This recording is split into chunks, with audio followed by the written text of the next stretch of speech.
Seja bem-vindo à Mansão Digital, nosso canal aqui na Mansão Digital, Pô de Negócio. E o nosso convidado especial aqui é o deputado Guimarães, Sargento Guimarães. Prazer, pessoal. Aqui é Felipe Torres quem fala. Estamos aí junto no projeto, com o José, recebendo o Sargento Guimarães hoje. E vamos ter bastante assunto aí sobre empreendedorismo hoje, o nosso tema. Perfeito, pessoal.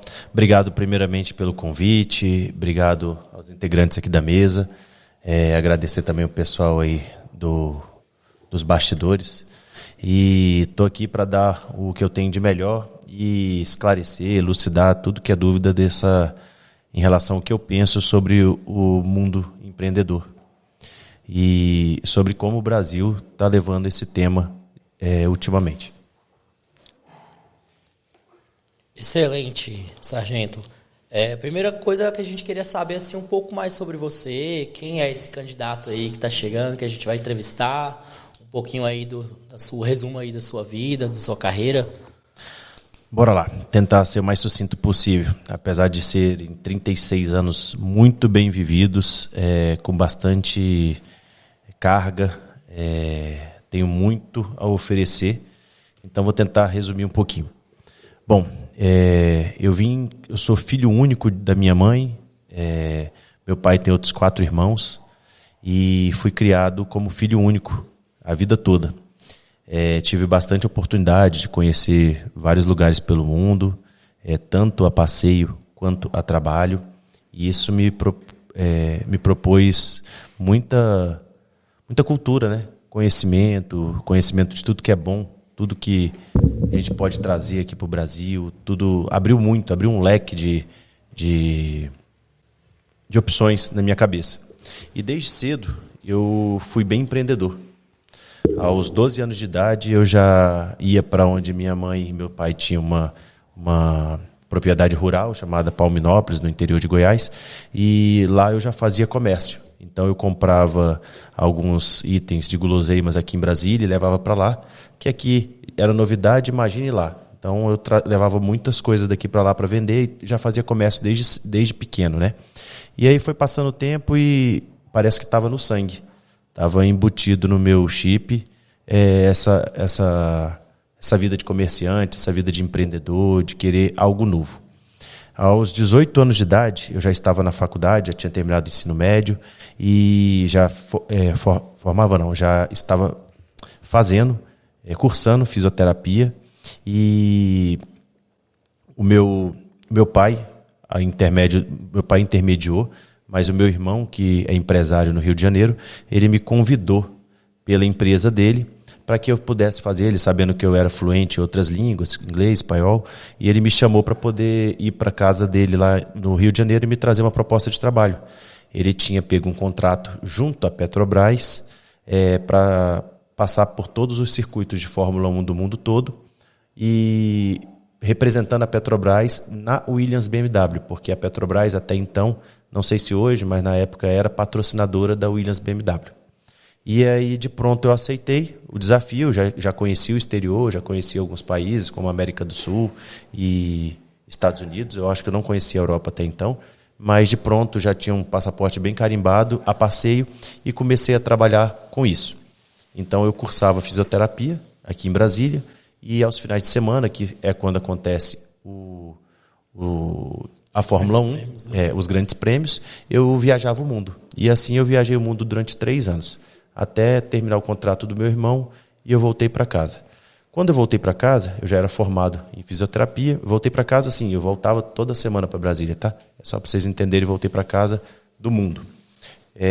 Tive diversas experiências no mundo todo, então conheci muita coisa bacana, muita coisa ruim, e eu pude dar uma filtrada e tinha muita vontade de trazer coisas boas para o Brasil, de dar oportunidade para as pessoas conhecerem aquilo dali também. Porque o mundo está repleto de coisas boas. E aonde eu andava, em especial, tinha mais coisas boas ainda.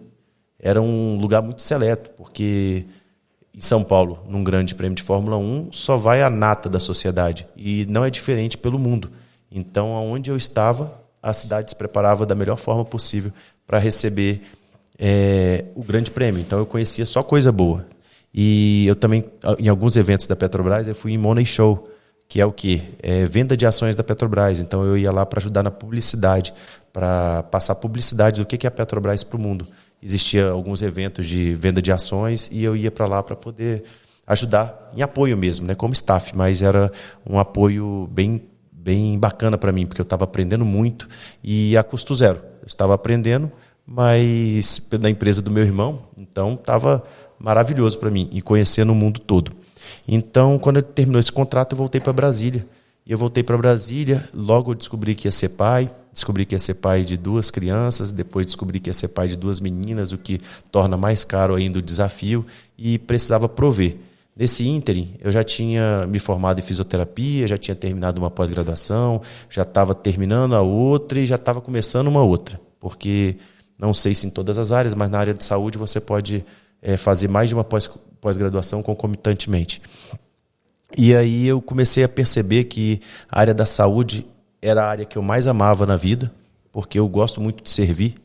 E eu percebi que eu estava no lugar certo, mas na hora errada. A saúde não é valorizada até hoje no Brasil. Inclusive, saímos de uma pandemia agora e a gente observa o tanto que esses profissionais trabalharam e não foram valorizados a contento. Inclusive, parabenizar a fisioterapia, que parece que ontem teve o seu projeto de lei aprovado com o seu piso salarial. Então, uma profissão tão valorosa como essa, só agora que teve um piso salarial, assim como a enfermagem, há pouco tempo atrás também teve o seu piso salarial. Então, a enfermagem, uma profissão centenária, também agora que teve o seu piso salarial. Então, realmente é uma área muito carente de apoio, muito carente de representatividade. E eu percebendo que essa área não daria para prover o que eu queria prover, pelo menos eu acho assim, que na nossa família, a gente tem que tentar dar para os nossos filhos pelo menos o que nós recebemos dos nossos pais, senão nós fracassamos. Porque da onde meus pais vieram e o que eles me propuseram, eu acredito que eles são vencedores na vida. E eu queria, no mínimo, empatar. Esse era o objetivo. E aí, percebendo que pela fisioterapia, naquele momento, eu não estava deslumbrando uma chance de ser vitorioso, né, para poder prover para 2 crianças, eu resolvi. Eu já tinha aberto uma empresa, concomitantemente com a situação da Fórmula 1, já tinha aberto um CNPJ, resolvi começar a trabalhar naquele meu CNPJ e também estudar para o concurso público primeiro que veio. E eu já tinha dito algumas vezes que eu tinha interesse de ser policial. E teve o concurso da Polícia Militar, foi o primeiro concurso que eu fiz, eu passei, fui chamado numa segunda etapa, porque primeiro foi chamado os primeiros colocados, numa segunda etapa foram chamados o restante do concurso. E depois que me chamaram, eu entrei no curso de formação da Polícia Militar, aqui em Brasília, e também estava trabalhando nas horas, no contraturno, trabalhava na minha empresa. Minha empresa era de importação e exportação, uma trading. Então eu fazia negócio com o mundo todo, trazendo o que tinha de melhor fora para o Brasil, o que tinha de melhor do Brasil eu exportava para o mundo. Era na área de alimentos? Então, vamos lá. Uma pergunta importante. Eu abri, quando eu comecei isso, eu tinha, então tem 20 anos atrás isso, não, 18 anos atrás, quando eu tive o CNPJ formado, a primeira área de atuação era em energia limpa. Então, há 18 anos atrás, eu já tinha consciência que eu queria mexer com energia limpa, justamente para ter um futuro melhor para todos nós. Eu já vislumbrava que essa área grande, né? Eu já vislumbrava que essa área traria frutos, coisa que agora que deu um boom mesmo, né? Então, há 18 anos atrás, eu importava placas solares, placas de conversão. Nosso amigo aqui é engenheiro de energia, mexeu bastante aí com isso. É mesmo? Tá bom. Muito bom ter uma pessoa dessa na mesa. Há 18 anos atrás eu vislumbrava isso e eu comecei, a minha primeira empresa chamava-se SunForce, e era, tanto pelo nome você pode ver, era focada em energia solar. E só que muito difícil. O empreendedor, nós vamos falar muito disso agora, o empreendedor tem muita dificuldade. Meu amigo Zé, pode chamar assim, Zé? Zé José Flávio. Então pronto. Meu amigo aqui, ele também é empreendedor, também empresário, correria e sabe tanto que é difícil para a gente. Temos diversas barreiras. E eu abri essa empresa, virei policial militar, continuo policial militar até hoje, tenho um motivo e sou empresário até hoje, tenho vários motivos. Então, o sangue que corre na minha veia, ele é empresarial, ele eu vislumbro coisas grandes, entendeu? Mas eu preciso e gosto e amo também a Polícia Militar, que é onde me trouxe segurança e muitas vezes me trouxe a força para poder empreender. Infelizmente, tem algumas limitações. A estabilidade, né, do conservador ali e no outro lado fui empreendendo, arriscando. Perfeito. Né? Um pouquinho de cada, uma pitada de cada foi como eu fui me segurando até hoje, desta forma. Interessante falar aí, Felipe, que quando a gente começou o primeiro podcast com o João, né, a gente falou, cara, vamos fazer um Rios aqui para ver se a gente encontra um deputado aí que tem ideias voltadas ao empreendedorismo, né? Eu estou vendo que o Gui, assim, a gente foi o primeiro do nosso podcast aqui. Rápido, né? A gente se identificou aqui com a Mansão Digital. A Mansão Digital é o propósito de empreendedorismo. E eu vi que para um político como o Gui, ele tem empreendedorismo, já passou pela carreira pública, né, servidor público. Então, assim, o cara é um baita de investidor. Então, conectou com a ideia da Mansão Digital, que é nessa pandemia que teve aí, a internet, o marketing digital, foi o que mais explodiu no mercado, né? Então, assim, muitas coisas mudaram, mas algumas coisas que ajudam o empreendedor não mudou. Né, nessa forma aí. As coisas pioraram, né? Então, assim, a gente vai até entrar no assunto aqui, a questão de abrir novas empresas, do candidato apoiar os empreendedores e dar ideias para ajudar ali no começo. Que o mais difícil do empreendedorismo, na minha opinião, é no começo, né? O começo ali, você tem que ter um pontapé inicial. Você ter a segurança. E a gente, como empreendedor, não tem uma força política, uma força ali que te ajuda ali no começo ali do seu empreendedorismo, do seu comércio. Uma das coisas que eu percebi nessa pandemia, que é importante a gente frisar sobre isso, é a questão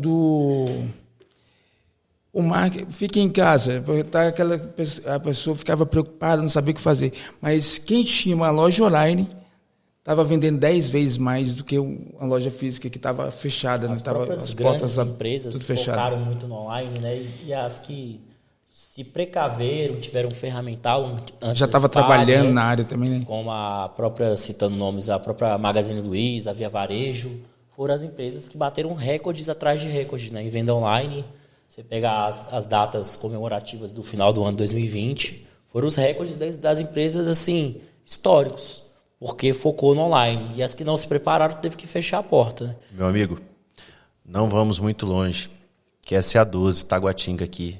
A minha pizzaria, Domino's, a maior rede de pizzaria do mundo. Eu sou dono de unidade de franquia, né? A rede tem um dono muito maior, mas eu sou dono de unidade de franquia. Dobrou o faturamento na pandemia. Fique em casa, nós temos um produto maravilhoso, com um serviço excepcional. Somos expert em delivery. Estávamos entregando na casa do cliente a melhor pizza do mundo, num preço justo e quentinha e no menor tempo possível. Dobramos o faturamento enquanto muitos quebravam. Então, é um case de sucesso. É uma empresa que me ensinou muito mesmo.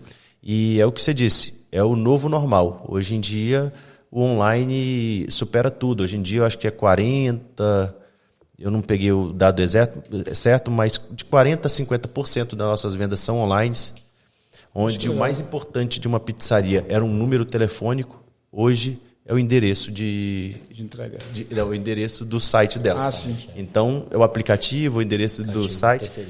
Então, assim, mudou-se muito. E Brasília foi até um carro-chefe em relação a isso, porque não na época da pandemia, mas antes mesmo da pandemia, aqui tinha um site chamado... esqueci, Apreciato, alguma coisa assim. O nome do site, eu vou lembrar até o final da... É focado da nossa, em alimentos era um mini iFood. Inclusive, certo. O iFood comprou esse site para poder tirar ele do mercado e levou o presidente dele, que era um conhecido meu, até para trabalhar no próprio iFood, porque o iFood é uma diretoria uma lá multinacional. dentro, né? E ele era uma praça digital online, era uma praça de restaurantes online, só que só de restaurantes. E isso há 7 anos atrás. 7 anos atrás a minha empresa já vendia online. Então, quando chegou a pandemia, a gente estava sossegado. Tranquilo. Na verdade, a gente Tava não vendendo tinha... mais. Estava vendendo, acabamos vendendo muito mais. Por quê? Não é que... Primeiro aumentou um pouco a demanda, porque, querendo ou não, fica em casa, as pessoas consumiam mais esse tipo de produto em casa, que é um produto familiar, que você divide com outras pessoas. E, num segundo plano, porque muitos concorrentes nossos, infelizmente, não estavam preparados para isso, para o novo. Então, empreendedor, a palavra empreendedor vem do francês, empreender, alguma coisa, e ela quer dizer o quê? Fazer o novo. Empreender é fazer o diferente. Quando você começa a fazer igual todo mundo, você deixa de ser empreendedor, entendeu? Você deixa de ganhar público, você começa a dividir o público do coleguinha. Então, inclusive, palmas para ti, que lançou esse projeto aqui da Mansão Digital e que é algo diferente, que não tem em Brasília. Durante a pandemia. E durante a pandemia. E com muita luta, Muita coragem. inaugurando aqui com a gente. É um prazer imenso ter você aí. Eu já vi que você é bem inovador, um cara criativo, porque além do o cara ser empreendedor, empresário, ele tem que ser criativo também. Então são várias funções em uma só, né? Eu já vi que você coloca a meta e uma dessas funções você está saindo agora para a área política, né? Então, assim, eu acho legal você ter essa ideia que queima no seu coração. É a mesma coisa da Mansão Digital. Eu sou daquele cara que coloca a ideia e executa a ideia. Não fico conversando muito, não. Citar isso. E uma das coisas que eu percebi que você tem isso também, você faz acontecer. É o primeiro passo, que isso é importante. Poucas pessoas empreendedor de verdade. Tem esse objetivo como meta e coloca foco e vai até terminar. Então, parabéns para você também, Gui. As ideias suas são inovadoras também no mercado do empreendedorismo. E a gente vai falar um pouquinho aqui também. O que você tem assim, de ideia hoje para o empreendedorismo, assim, que você acha legal, que vai trazer um resultado aí quando você se candidatar para deputado? Meu amigo, como candidato a deputado, o que eu posso prometer para o meu eleitor é a facilidade. É a facilidade de como?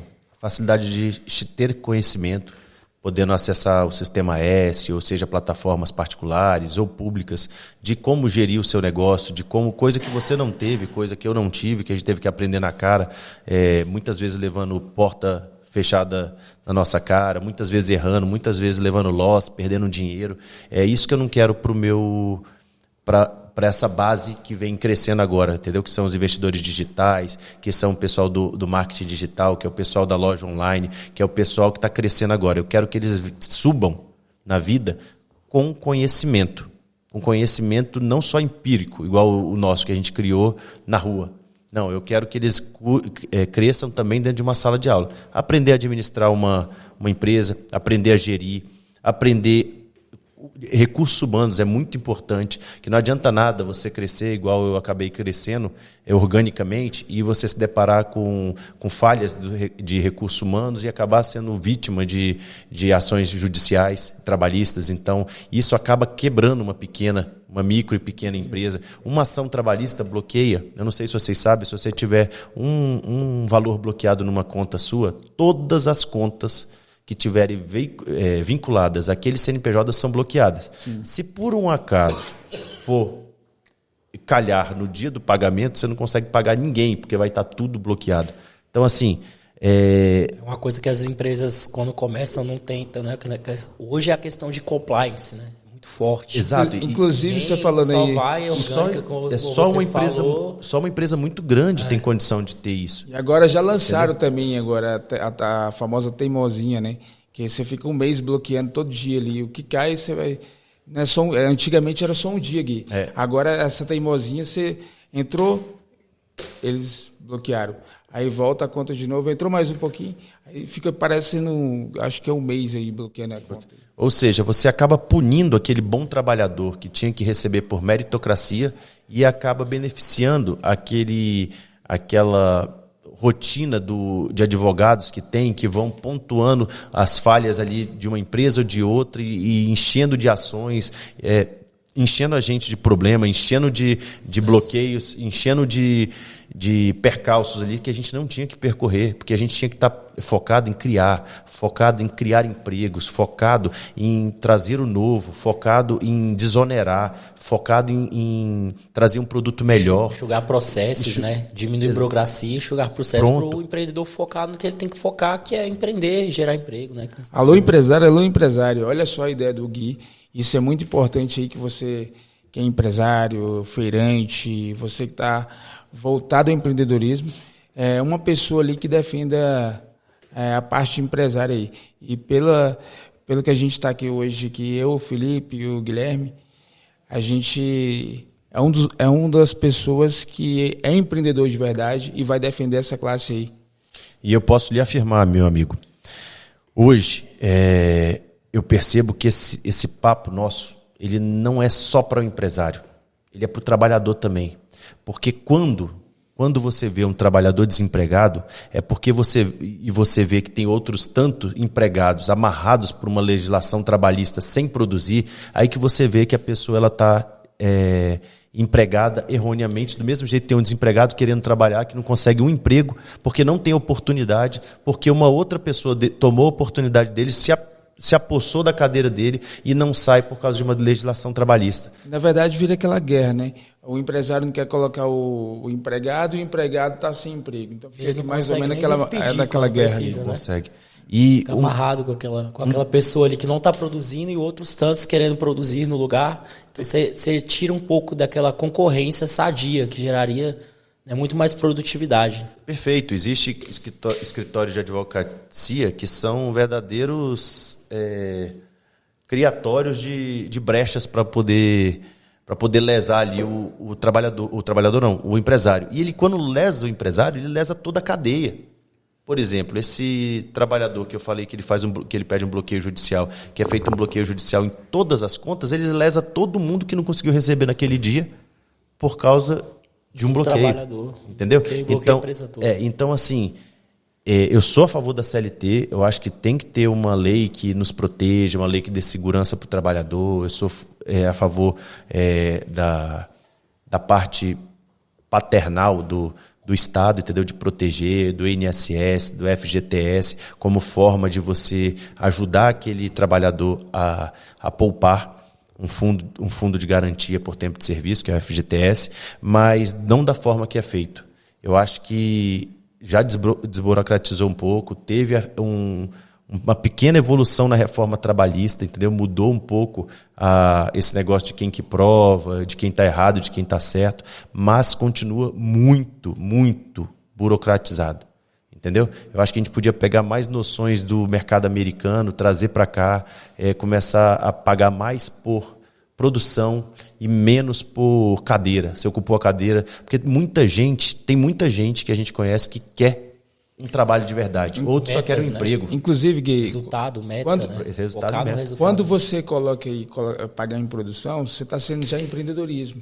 Porque o empregado que tem uma produção boa, ele tem resultado tanto para ele, tanto para a empresa. Ele né? gera muito mais do que então, a empresa lhe paga. Ou seja, você está fazendo do empregado um empreendedorismo, está fazendo ele ser um empresário ali. Você incentiva ele a produzir, né? É isso. Porque ele vai receber mais, ele vai ter melhores cargos, ele tem como crescer dentro. E o mais triste da nossa profissão é o seguinte: a gente coloca o investimento inicial, nós pagamos a mão de obra, nós pagamos os tributos, isso tudo dentro de um mês ou de um período que seja.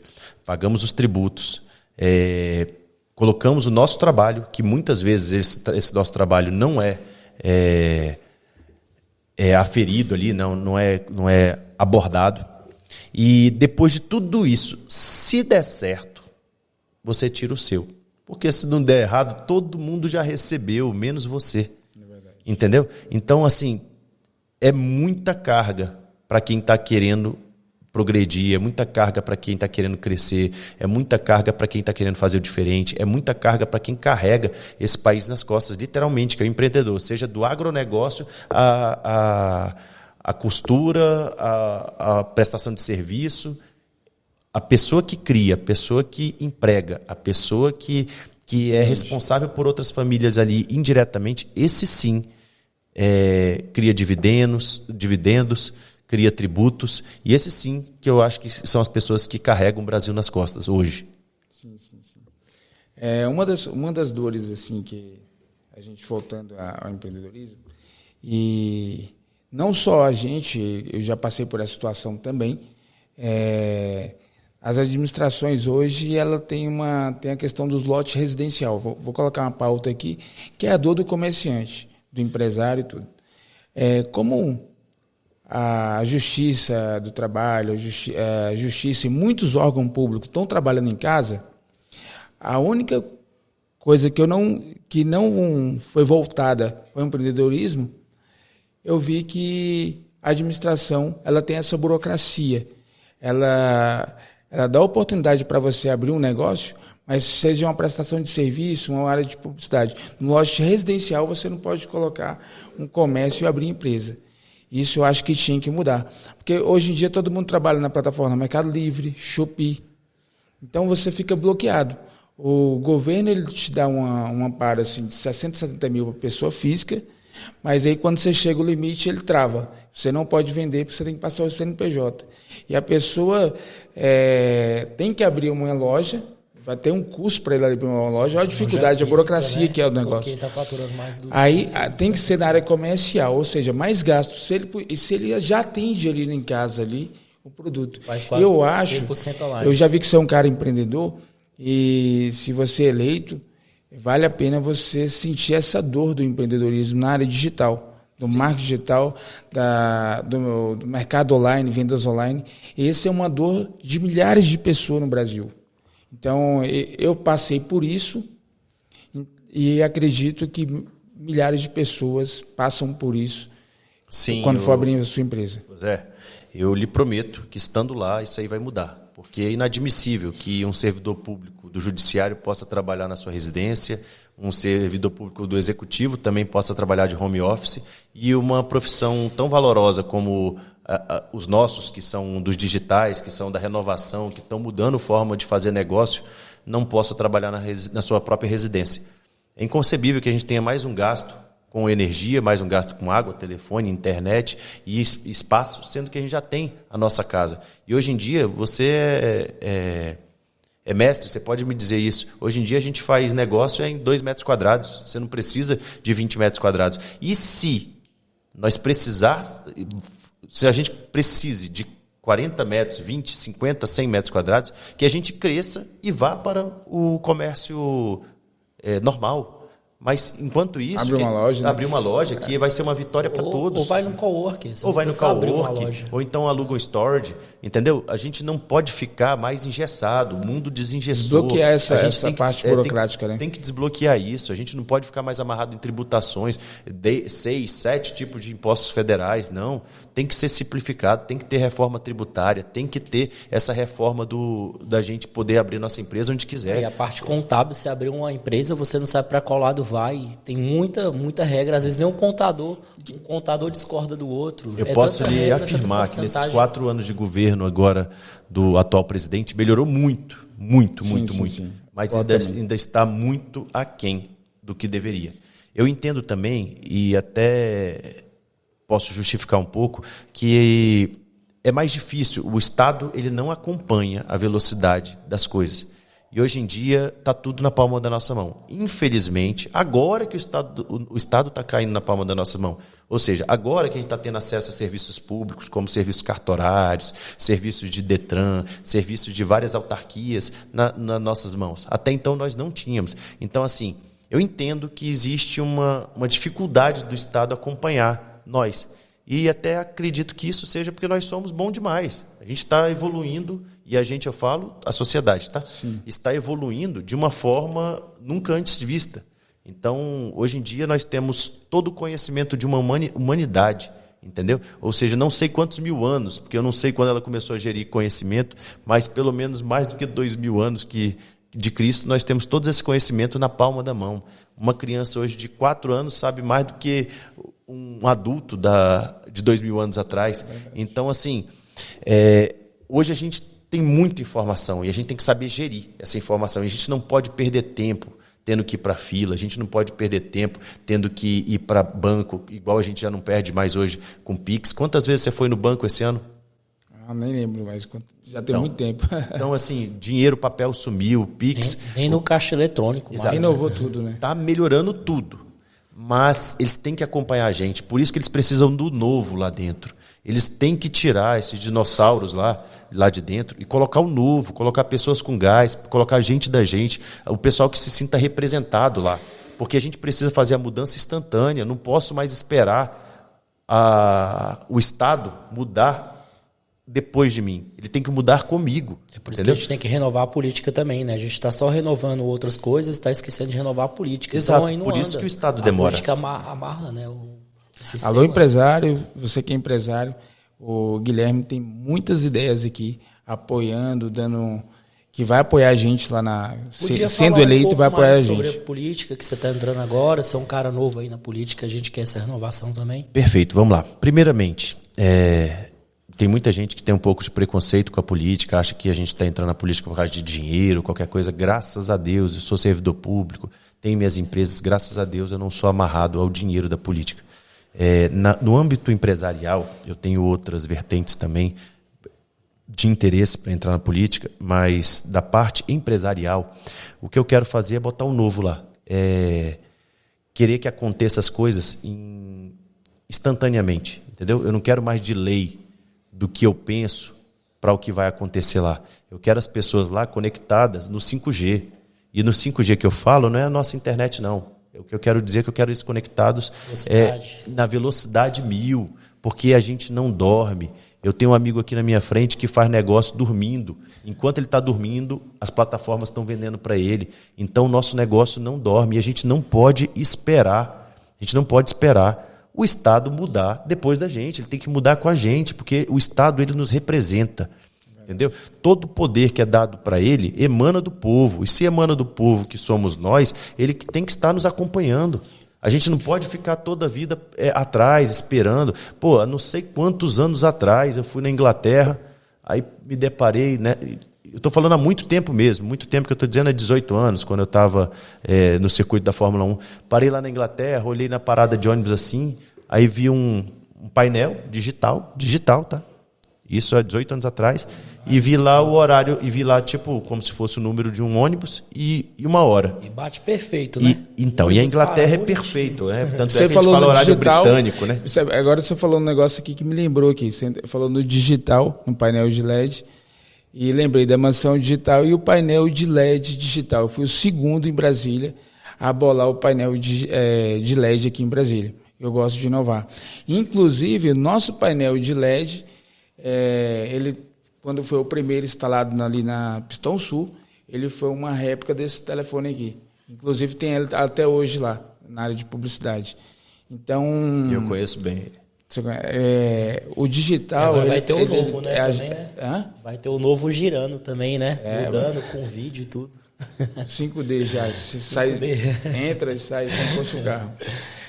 Isso já tem, acho que no Japão. Você já chegou a ver? Na esquina. Já chegou a ver, Gui? Do Japão não, então.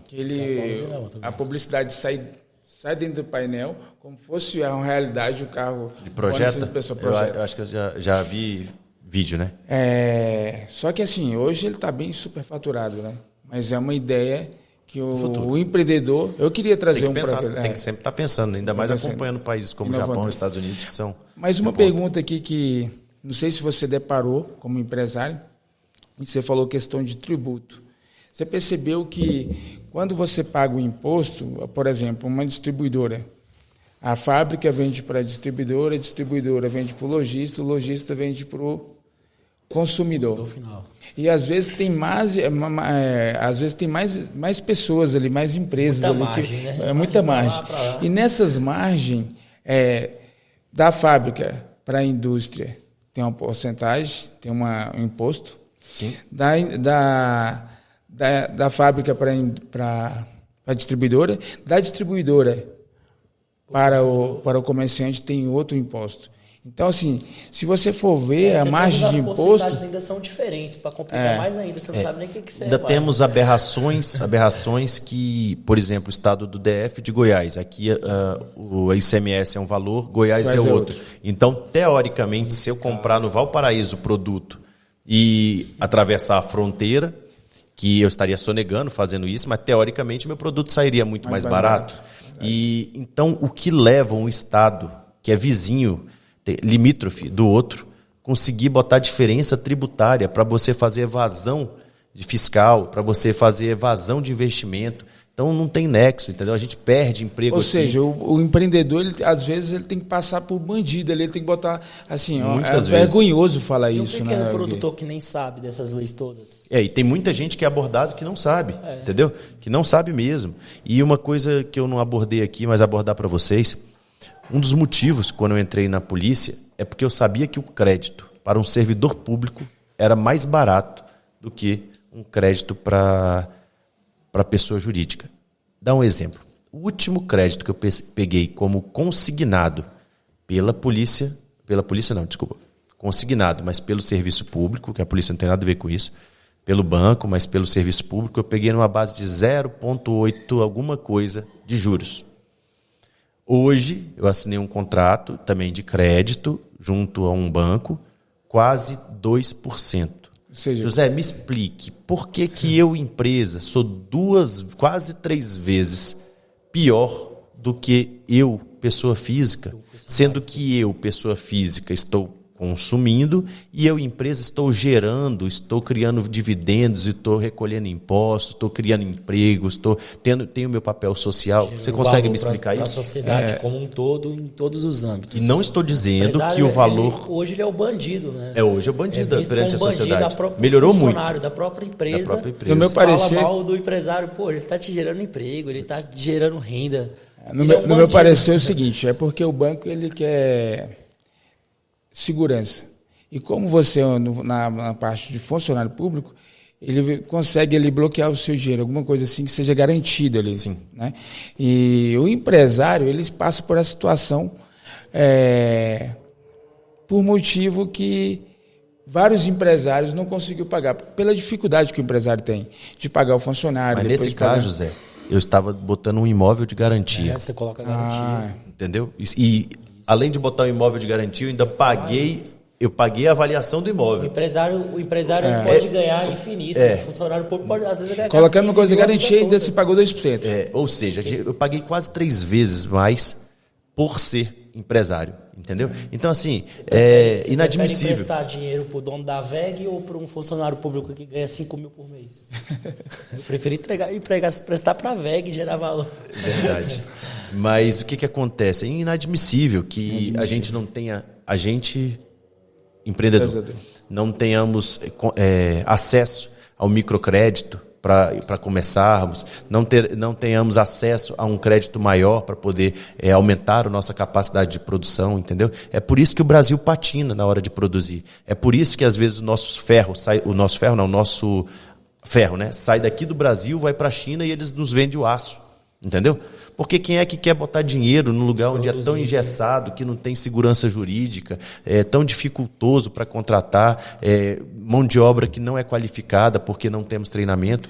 Então eu, como deputado, eu irei fazer desoneração fiscal, o que eu puder. E aonde eu não puder, eu farei lobby para poder fazer acontecer. Pelo menos, né? Desoneração, o que não for desonerado. Simplificação, porque existe um imposto chamado Simples Nacional. Se eu for dar uma aula deles para vocês aqui, vocês vão rir, porque de simples ele só tem o nome. E de nacional, só o nome também, porque não é possível que alguém pensou naquilo para um Brasil. Entendeu? Ainda mais para o nosso público, que não é dos mais qualificados, infelizmente, por falta de educação. Então eu vou desonerar, eu vou simplificar, facilitar e desburocratizar. Muita gente pergunta qual o papel de um deputado na sociedade. O papel de deputado, ele é fiscalizador e legislador, e também para trazer recursos. Enfim, o meu papel será muito de fiscalizar, porque nós já temos leis demais. E se puder, desburocratizar. Ou seja, tirar as leis que estão atrapalhando, entendeu? A gente não pode mais tratar a solução desse país como problema. E a solução só passa pelas mentes criativas, seja ela aqui, seja no agronegócio, seja onde for. Se não tiver ninguém para fazer o novo, não vai mudar. Por isso que a gente precisa de alguém novo lá dentro. Porque se for para manter as mesmas pessoas, são os mesmos atos, os mesmos erros. Os mesmos atos, os mesmos acertos. A gente vai continuar com os mesmos acertos, que não é possível que eles não tenham feito nada bom, porque tem coisas boas, mas vai continuar com os mesmos erros. Então a gente tem que testar coisa nova, entendeu? Inclusive você falou um assunto aqui que é até importante a gente falar, mas a questão de fiscalizar. O governo já tem uma fiscalização que fiscaliza ali o empresário, mas não tem um apoio que dá para o empresário ali. Tem uma equipe ali do governo que vai dar um apoio ali para ele, esse empresário precisa de um apoio, vai lá. Mas para fiscalizar, com certeza ele vai ter. Né? Mas uma fiscalização muito bem feita, ela consegue tirar ali muitos gastos, você consegue tornar a sociedade muito mais eficiente, né? Então, o papel do deputado distrital realmente é muito importante nessa área de fiscalização. Se você pegar uma saúde da vida, você entrar no hospital, você vê, os médicos nem avisam que vai faltar. Então, assim, eu já passei por várias situações de trabalhar assim em hospital, serviço público, que é assim, só tem enfermeiro, tem um médico para o hospital inteiro. Quem está escalado? Tem 5 médicos escalados. Isso é fiscalização. Então, assim, o ato já de só fiscalização, você já consegue criar uma sociedade muito melhor. Verdade. E uma coisa, Zé, também, meu amigo, estando no governo, teremos verbas, né? E de emendas. E também existe a verba de publicidade do próprio GDF. O GDF gastou, se eu não me engano, 180 milhões este ano já com verba de publicidade. Isso é porque ainda tem uma fase que é proibido devido à justiça eleitoral. Então, assim, uma coisa que eu acho muito interessante é parte dessa verba, ela pode ser destinada para uma publicidade alternativa. Sim. O que é a publicidade alternativa para vocês dois? Desses 180 milhões, acredito que eu acho que é 10% ou 15%. Ela pode ser, e isso também pode ser mudado. A gente pode arrumar um jeito de aumentar esse percentual.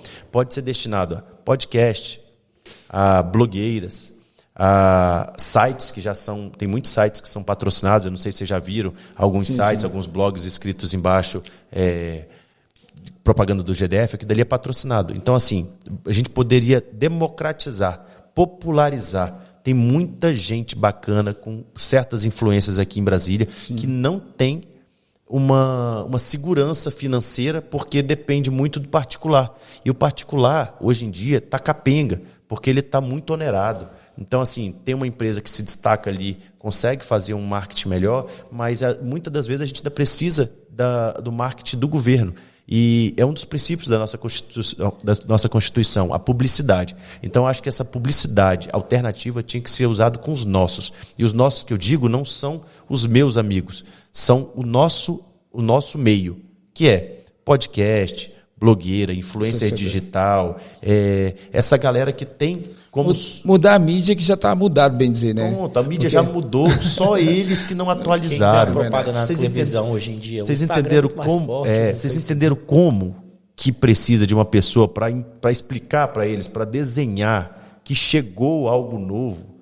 Ou seja, já mudou isso em todo o mercado que você conhece. Né? Além não acompanha a gente, igual você estava falando. Exato. Inclusive, minhas empresas fazem publicidade hoje. 100% da publicidade dela, de cunho particular meu, que eu invisto, com influenciadores digitais, com mídia orgânica, com impulsionamento. Alô, influência digital. O Gui tem proposta boa aí para vocês. A mansão tá para receber também. Eu fico triste às vezes porque eu conheço bastante influências digitais e às vezes a gente vê umas situações que a pessoa acaba aderindo outro candidato por causa de R$2.000 de uma campanha, mas ela esquece da mensagem, ela esquece do que ela está plantando para os próximos 4 anos. Eu super entendo que R$2.000 hoje, 3, 5, 10, 15 é dinheiro, mas você quer que o seu trabalho de hoje de influencer ele regulamente, que ele vire uma profissão de verdade, ou você quer ser escrava de um negócio de 4 em 4 anos? Quer ganhar dinheiro um mês e não está pensando a longo prazo. Exatamente isso. É um mês ganhando e os outros 47 meses comendo magro ou dependendo da iniciativa privada, que graças a Deus faz um belo papel e está mantendo todos esses nichos ao mesmo tempo. Eu vi que o Gui é muito criativo.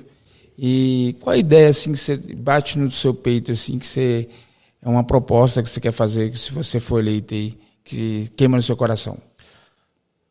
Meu amigo, tem várias ideias em vários âmbitos. Eu tenho muita vontade da gente investir muito nesses influencers, nesses blogueiros, nesse mercado digital e investir de forma pública, em forma de publicidade, né? Não gastando nenhum dinheiro a mais do que já é gasto, mas apenas fazendo essa canalização de recursos para onde eu acredito que seja o ideal. Tem gente que fez menção honrosa até para blogueiros na Câmara Distrital, mas nunca colocou um blogueiro para poder divulgar a campanha.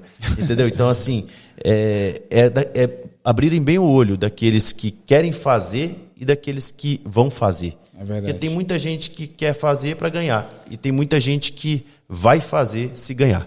E eu fiquei sabendo que essa parte até de influência digital está sendo até meio que proibido. Então, é um movimento até contrário do natural, né? Parece que tá tendo até multas aí para os deputados que usarem influência digital. Perfeito, eles assim, são... Você podia explicar melhor? Aí, dando um pouco de ideologia, o que acontece? A política ela se divide basicamente entre direita e esquerda. E a esquerda mais para o social, a direita mais para o liberal em relação à economia, né? E conservador em relação à parte social. E os dois lados, se tem uma coisa que os dois lados defendem, chama-se liberdade de expressão. Os dois lados defendem veementemente a liberdade de expressão. Mas ela está sendo atacada, entendeu? Hoje em dia você está vendo aí youtuber perdendo o canal, gente que tem podcast sendo cancelado digitalmente, que para gente que mexe com esse público, você ser cancelado e perder o canal é quase a mesma coisa, que você perde o seu foco, perde o emprego. Você está proibido de trabalhar. Você fica proibido de trabalhar, entendeu? Então, assim, a liberdade de expressão acabou no Brasil. Hoje em dia a gente tem vários crivos aí que decidem o que você pode ou o que você não pode falar. Inclusive o que a gente está conversando, se for visto com maus olhos, pode ser bloqueado ou não. E assim estão fazendo também com influencer. Eles viram a força dos influencers e estão cerceando o direito, estão cerceando o direito deles se manifestarem, entendeu? Eu vejo isso de uma forma muito negativa e eu acho que nós temos que nos movimentar, mas de que forma? No básico, ver assim, quem que vai comprar essa briga minha no futuro? Temos 24 deputados, eu quero que vote em mim, mas você tem que olhar todos, não vai ser só eu que vou entrar na Câmara Distrital, vai ter outros 23 comigo.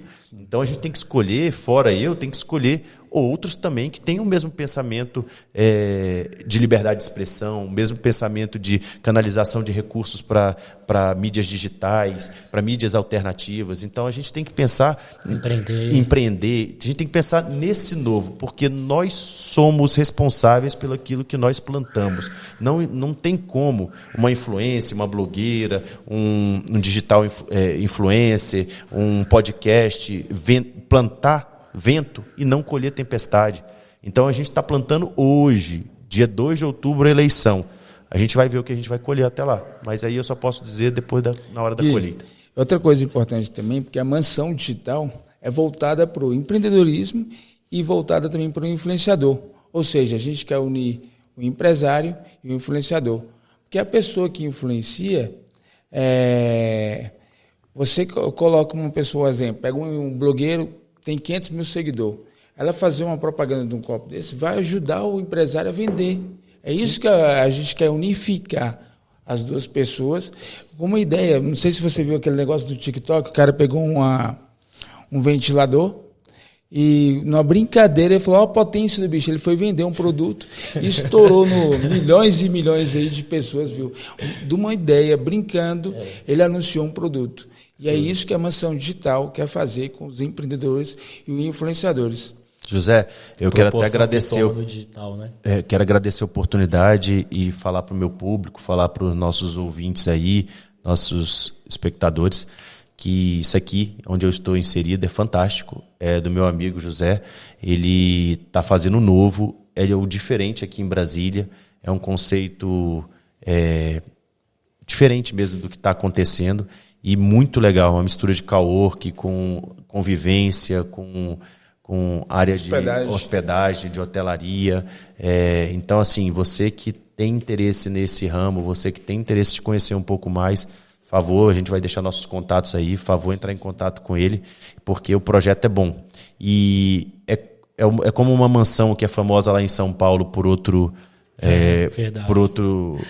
vertente, só que aqui é focada mais no trabalho digital. Sim. Não que aquela mansão não seja bacana, porque eles fazem um trabalho também, mas é um nicho, aqui é um nicho mais... Às vezes é uma distração e uma, né? Que realmente é um empreendedorismo também. Sim, aqui é uma parte um pouco mais profissional, que eu quero dizer é o quê? Que vai ter a parte de ensino, vai ter a parte de cowork, vai ter a parte de mídia digital, vai ter fotografia, ou seja, massagem, é como se você pagasse 1 e levasse 10. Então vale muito a pena você conhecer isso aqui. E obrigado pela oportunidade, obrigado pelo convite de estar aqui com vocês. Eu agradeço você, Guilherme, primeiramente. Fico honrado demais ter uma pessoa tão inovadora, com ideias para ser executadas. A gente falou no começo, você está sendo o primeiro deputado aqui de Brasília e primeiro podcast também, né, oficial mesmo aqui da Mansão Digital. Fico honrado por ser empreendedor e um funcionário público e ter essas ideias que você tem. Até agora, no mercado, eu não vi um cara que apoia tanto o empreendedorismo e o funcionário público com ideia que nem você. Parabéns por você também estar aqui com o nosso canal Pod Negócios, voltado ao empreendedorismo. Bom, só nas considerações finais aí, dizer que eu me sinto como se fosse um híbrido nessa relação ao público e o privado, né? Eu tenho tudo que o privado precisa, porque, querendo ou não, eu venho da iniciativa privada empreendendo, mas também tenho a segurança do público. Já fiz podcast relacionado ao funcionalismo público e agora com vocês aqui focado no empreendedorismo e venho convidar todos, colhem comigo, vamos fazer o diferente, vote em quem vai te representar. 27.190, esse sim te representa. Parabéns, Guilherme. E vocês aí que é empreendedorismo, influenciador, estamos juntos aqui com uma Mansão Digital, Guilherme, Felipe e Myron. Nosso Pod Negócios, né? Então fizemos aí o lançamento. Também estou super feliz aí de receber uma pessoa que nos representa, que representa a mansão e também conte conosco. Vamos trabalhar junto pelo empreendedorismo em Brasília. Muito obrigado, meus amigos. Obrigado a vocês, meu irmão. Tamo junto. Vou bem.